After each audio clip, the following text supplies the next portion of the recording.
ബംഗ്ലാദേശാണ് ഇപ്പോൾ ചൈനയുടെ പുതിയ ഇര. അതായത് ചൂണ്ടയിട്ട് മീൻ പിടിക്കുന്ന ചൈനയ്ക്ക് ബംഗ്ലാദേശ് പുതിയ ഇരയാവുന്നു. പക്ഷേ ഇത്തരം കാര്യങ്ങളിലൊന്നും ഇന്ത്യ വീഴില്ല എന്നുള്ളത് ചൈനയ്ക്ക് നല്ല ബോധ്യമുണ്ട്. അതുകൊണ്ട് തന്നെയാണ് ചൈന പുതിയ നീക്കങ്ങൾ പ്രകോപനത്തിന് വേണ്ടി നടത്തുന്നത്. അതിലൊന്നാണ് സാമ്പത്തിക ഇടനാഴി. മ്യാൻമാറും ബംഗ്ലാദേശും ചൈനയും ചേർന്ന് ഒരു സാമ്പത്തിക ഇടനാഴി രൂപീകരിക്കുന്നു. ബംഗ്ലാദേശ് തലവെച്ച് കൊടുക്കുന്നത് മുതലയുടെ വായിലാണ് എന്ന കാര്യത്തിനകത്ത് യാതൊരു സംശയവുമില്ല. കാരണം ശ്രീലങ്കയും ഈ പറയുന്ന പല രാജ്യങ്ങളും പോയി പെട്ടത് ഈ പറയുന്ന ചൈനയുടെ കയ്യിലാണ് എന്നുള്ളതാണ്. ആ പൊട്ട ആയുധങ്ങൾ കൊടുത്ത് പാകിസ്ഥാനെ വരെ അവർ പറ്റിച്ചു എന്നുള്ളതാണ്. എന്താവും ബംഗ്ലാദേശിൻ്റെയും മ്യാൻമാറിൻ്റെയും പുതിയ അവസ്ഥ? ഈ വാർത്തയുടെ വിശദാംശങ്ങളും അത് സൂചിപ്പിക്കുന്ന പ്രധാനപ്പെട്ട കാര്യങ്ങളും എന്തൊക്കെയാണ്? ഇതിന്റെ ഈ ഒരു ഇടനാഴി അല്ലെങ്കിൽ ഈ ഒരു സാമ്പത്തിക ഇടനാഴി എന്ന് പറയുന്നത് ഒരു 10, 15 വർഷം പഴക്കമുള്ളതാണ്. ഇത് പണ്ടേ ഇങ്ങനെ ഒരു സാമ്പത്തിക ഇടനാഴി ബംഗാളിലൂടെ ഉൾപ്പെടുന്നതാണ്.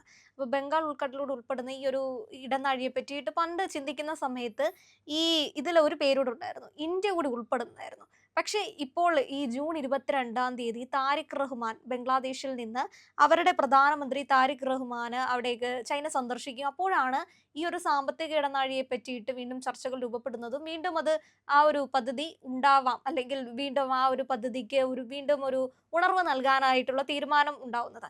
അപ്പോഴാണ് അതിൽ നിന്ന് ഇന്ത്യയെ വെട്ടിമാറ്റുന്നത്.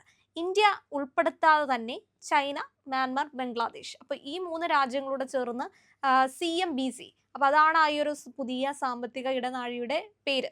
അപ്പോൾ ഇങ്ങനെ വരുന്ന സമയത്ത് ഇന്ത്യയോടുള്ള പൊതുവെ ചൈനയ്ക്ക് ഇന്ത്യയോടുള്ള ഒരു താല്പര്യക്കുറവും ബംഗ്ലാദേശിനുള്ള താല്പര്യക്കുറവും നമുക്ക് പ്രത്യക്ഷത്തിൽ തന്നെ അറിയാവുന്ന ഒരു വിഷയമാണ്. പിന്നീട് ഇത് ഒരു തിരിച്ചടിയാവുന്നൊക്കെ ചോദിച്ചാൽ ഇന്ത്യയെ സംബന്ധിച്ച് ഇതൊരു വലിയ കാര്യമൊന്നുമല്ല.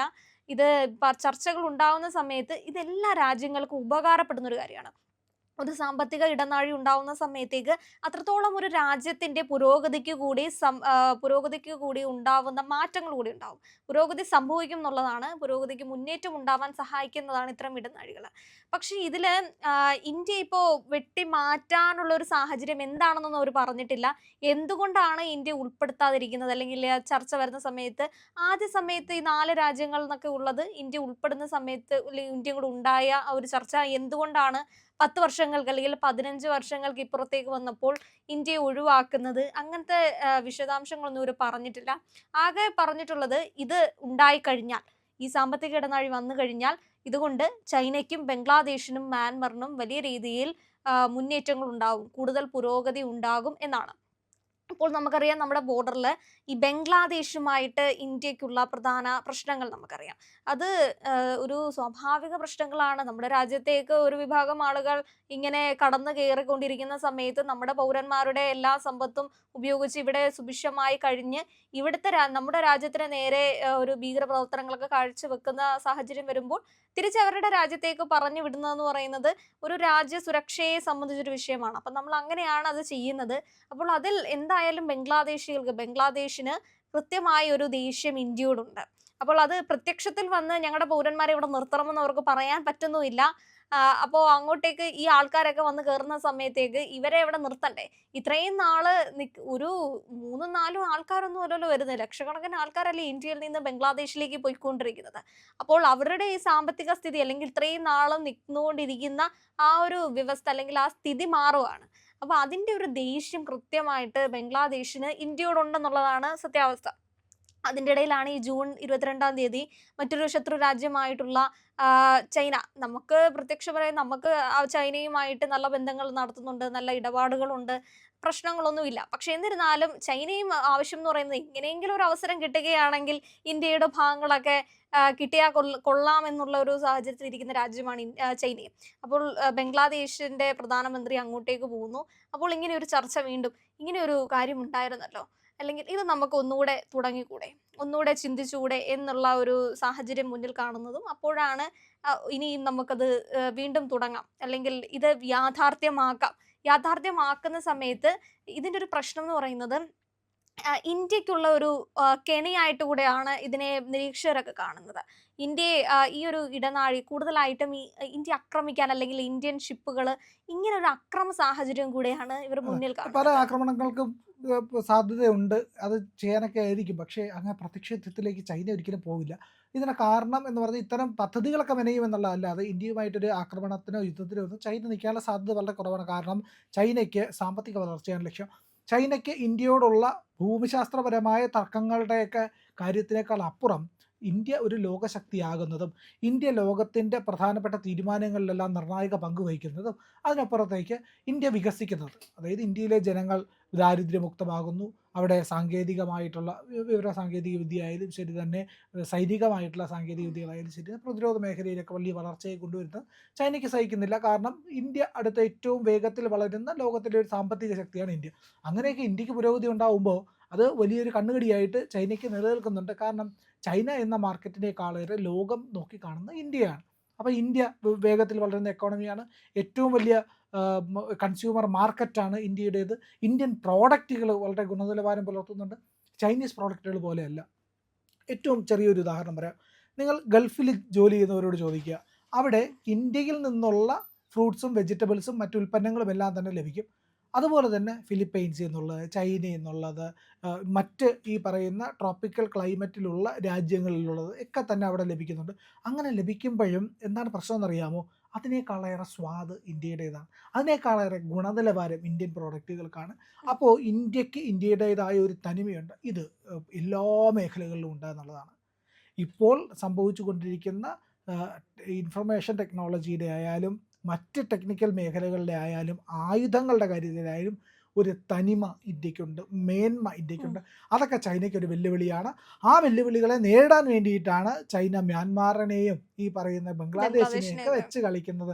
നമ്മുടെ ഈ വടക്ക് കിഴക്കൻ സംസ്ഥാനങ്ങളുണ്ടല്ലോ, ആ മേഖലകളിലേക്ക് തീവ്രവാദം വളർത്തുന്നതിൽ മ്യാൻമാറിന് കൃത്യമായിട്ടുള്ള പങ്കുണ്ട്. അത് ചൈന വഴിയാണ് ഓപ്പറേറ്റ് ചെയ്യുന്നത്. ചൈനയാണ് അതിൻ്റെ പ്രധാനപ്പെട്ട ഉറവിടം എന്ന് പറയുന്നത്. അതേ രീതിയിലാണ് ബംഗ്ലാദേശിനെ ഇപ്പോൾ ഉപയോഗപ്പെടുത്തിക്കൊണ്ടിരിക്കുന്നത്. ഒരു പ്രധാനപ്പെട്ട വാർത്ത കൂടി കഴിഞ്ഞ ദിവസങ്ങളിൽ വന്നിരുന്നു. അതായത് ചൈനീസ് ഭാഷ ബംഗ്ലാദേശികൾക്ക് പഠിപ്പിക്കുന്നു എന്നുള്ളതാണ്. ബംഗ്ലാദേശിലെ വിദ്യാർത്ഥികൾക്കിടയിൽ ചൈനീസ് ഭാഷാ വൈദഗ്ധ്യം വളർത്തിയെടുക്കുന്നതിനായിട്ട് 10,000 വിദ്യാർത്ഥികൾ ഉൾപ്പെടുത്തിക്കൊണ്ടൊരു വലിയ പദ്ധതിക്ക് ചൈനീസ് അംബാസഡറുടെ നിർദ്ദേശപ്രകാരം ബംഗ്ലാദേശ് വിദ്യാഭ്യാസ മന്ത്രാലയം തുടക്കം കുറിച്ചു എന്നുള്ളതായിരുന്നു. ആ തൊഴിലവസരങ്ങൾ സൃഷ്ടിക്കാനായിട്ടൊക്കെ എന്നൊക്കെയാണ് പറയുന്നത്. പക്ഷേ ബംഗ്ലാദേശ് ഈ മറ്റേ വേലിയിരുന്ന പാമ്പിനെ എടുത്ത് കഴുത്തിലിടുക എന്ന് പറയില്ലേ, അത്തരം കഴുത്തിലല്ല, ഇത് വേറെ എവിടെയോ വയ്ക്കുന്നതിന് തുല്യമായിരിക്കും. ചൈന ഒരു ചതിയൻ രാഷ്ട്രമാണ്. എങ്ങനെയാണോ ശ്രീലങ്കയെ തകർത്തത്, എങ്ങനെയാണോ അതിൻ്റെ ചുറ്റുമുള്ള രാജ്യങ്ങളെ തകർത്തുകൊണ്ടിരിക്കുന്നത്, ഒപ്പം നിൽക്കുന്ന ദക്ഷിണ കൊറിയയെ പോലും അല്ല ഉത്തര കൊറിയയെ പോലും അവിടെ പട്ടിണിയും പരിവട്ടവുമായിട്ട് നശിപ്പിച്ചു കൊണ്ടിരിക്കുന്നത്, അതൊക്കെ തന്നെയാണ് ഉദാഹരണം. അവർ കയറി ചെന്നിടം മുഴുവൻ ഈ പറയുന്ന വെട്ടുകിളിക്കൂട്ടം ചെല്ലൂലേ, അതുപോലെ നശിപ്പിച്ച രാജ്യമാണ് എന്നുള്ളതാണ്.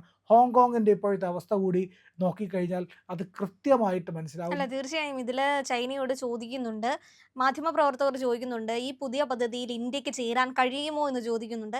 ആ സമയത്ത് അവർ ഉത്തരം കൊടുത്തത്, ബാക്കി താല്പര്യമുള്ള മറ്റ് രാജ്യങ്ങൾക്കായി ഈ പദ്ധതി തുറന്നിട്ടിരിക്കുകയാണ്.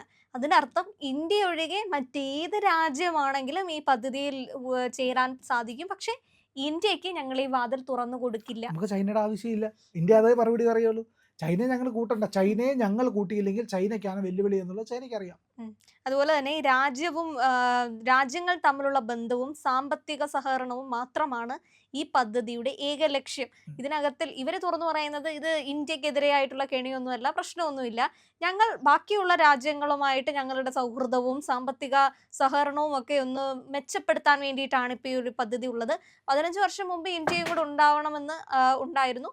പക്ഷെ ഇന്ത്യ കൂടെ ഉൾപ്പെട്ടാൽ പ്രശ്നമില്ലായിരുന്നു. 15 വർഷമൊക്കെ മുമ്പ് ഇന്ത്യ ഉണ്ടായാൽ പ്രശ്നമില്ലായിരുന്ന ഒരു സമയത്ത് നിന്നും ഇപ്പോൾ ഇന്ത്യയോട് ഞങ്ങൾക്ക് അങ്ങനെ ഒരു സാമ്പത്തിക സഹകരണമോ അല്ലെങ്കിൽ സൗഹൃദമോ ഒന്നും കീപ്പ് ചെയ്യാൻ ഇങ്ങനെ ഒരു പദ്ധതിയുടെ ആവശ്യമില്ല. അതുകൊണ്ടായിരിക്കാം ഇന്ത്യ ഒഴിവാക്കുന്നത്. ഇതിന്റെ ഒരു റൂട്ട് നോക്കുകയാണെങ്കിൽ ഈ നിർദ്ദിഷ്ട പാത ചൈനയിലെ യുനാൻ പ്രവിശ്യയുടെ തലസ്ഥാനമായ കുൻമിങ്ങിൽ നിന്നാണ് ആരംഭിക്കുന്നത്. അവിടെ നിന്ന് മ്യാൻമറിലെ മണ്ഡാല എന്ന സ്ഥലത്തേക്ക് ഈ പാത നീളും. പിന്നീട് മണ്ഡാലയിൽ നിന്ന് എത്തുമ്പോൾ ഈ വഴി രണ്ടായി പിരിഞ്ഞ് അതിലൊന്ന് മ്യാൻമറിന്റെ തലസ്ഥാനമായിരുന്ന യാങ്കൂണിലേക്കും രണ്ടാമത്തത് അവിടുത്തെ രഖൈൻ തലസ്ഥാനത്തുള്ള ക്യുക്പ്യൂ ആഴക്കടൽ തുറമുഖത്തേക്കുമാണ് പോകുന്നത്. ഇതാണ് ഇതിന്റെ ഒരു റൂട്ട്. ഇതിനകത്തിൽ ഇന്ത്യയെ തൊടുന്നുമില്ല, ഇന്ത്യക്ക് പ്രത്യേകിച്ച് ഗുണം ഉണ്ടാവാൻ പോകുന്നൊരു കാര്യമില്ല. പക്ഷേ ആകെ ഉള്ളൊരു വിഷയം എന്ന് പറയുന്നത്, ചൈന എന്ന് പറയുന്നത് അത്രയങ്ങ് നല്ല ആൾക്കാരല്ല, നല്ല കൂട്ടം അല്ലെങ്കിൽ പോലും പോകുന്ന പണിക്ക് ഇന്ത്യക്ക് എന്തെങ്കിലും പണി കൊടുക്കാൻ പറ്റുമോ എന്ന് ചിന്തിക്കുന്ന ഒരു കൂട്ടം ആളുകളായതുകൊണ്ടും കൂടെയാണ് ഇങ്ങനെ ഒരു പുതിയ സാമ്പത്തിക ഇടനാഴി ഉണ്ടാകുമ്പോൾ എത്തരത്തിലായിരിക്കും ഇന്ത്യയെ ഇവർ അല്ലെങ്കിൽ ഒരു ആക്രമിക്കാൻ അല്ലെങ്കിൽ ഒന്ന് അടിക്കാൻ കിട്ടുന്ന അവസരം വെറുതെ വിടുന്ന ആളുകളൊന്നുമല്ലല്ലോ. അതും 2 ശത്രുക്കൾ തമ്മിൽ ഒന്നിക്കുകയാണ്. ശത്രുക്കൾ തമ്മിൽ മറ്റൊരാൾക്ക് എതിരെ ഒന്നിക്കുന്ന സമയത്ത് 2 പേർക്കും ആവശ്യം ഇന്ത്യ കിട്ടുന്നു കൊടുക്കണമെന്നാണ്. അപ്പോൾ ഈ ബംഗ്ലാദേശ് ആണെങ്കിലും ചൈനയാണെങ്കിലും ഇവരെ ഒന്നിക്കുന്ന ഒരു സാഹചര്യം വരുമ്പോൾ അതിലെന്തെങ്കിലും ഇന്ത്യക്ക് ഭീഷണിയായി വരുമോ എന്നൊരു ചോദ്യമാണ് ഇതിൽ നിലനിൽക്കുന്നത്. അങ്ങനെ തന്നെയാണ് ഈ ഒരു പദ്ധതിയെ ഇങ്ങനെ ഇത്തരത്തിൽ മാധ്യമപ്രവർത്തകരും ചോദിക്കുന്നത്. എന്തുകൊണ്ടാണ് നിങ്ങൾ ഇന്ത്യയെ ഒഴിവാക്കിയത്? ആദ്യ സമയത്ത് ഇങ്ങനത്തെ ചർച്ചകളൊക്കെ ഉണ്ടായിരുന്നതാണല്ലോ. പെട്ടെന്ന് ഈ സാമ്പത്തിക സഹകരണം വേണ്ട, സൗഹൃദം വേണ്ട എന്ന് ഈ 2 രാജ്യങ്ങളും ഒരുമിച്ച് ചേർന്നുകൊണ്ട് എന്തുകൊണ്ടാണ് ഇപ്പോൾ ഇങ്ങനെ ഒരു തീരുമാനം എടുത്തിരിക്കുന്നത് എന്ന്. നിങ്ങൾ ഞങ്ങളുടെ കൂടെ ഉണ്ട് എന്നതാണ് ഞങ്ങളുടെ വിജയം. ഒപ്പം നിങ്ങൾ കൂടെ ഉണ്ടാവണം, ഒപ്പം സഞ്ചരിക്കണം. ചാനൽ കാണുന്നവർ സബ്സ്ക്രൈബ് ചെയ്യണം ഇന്ന് തന്നെ.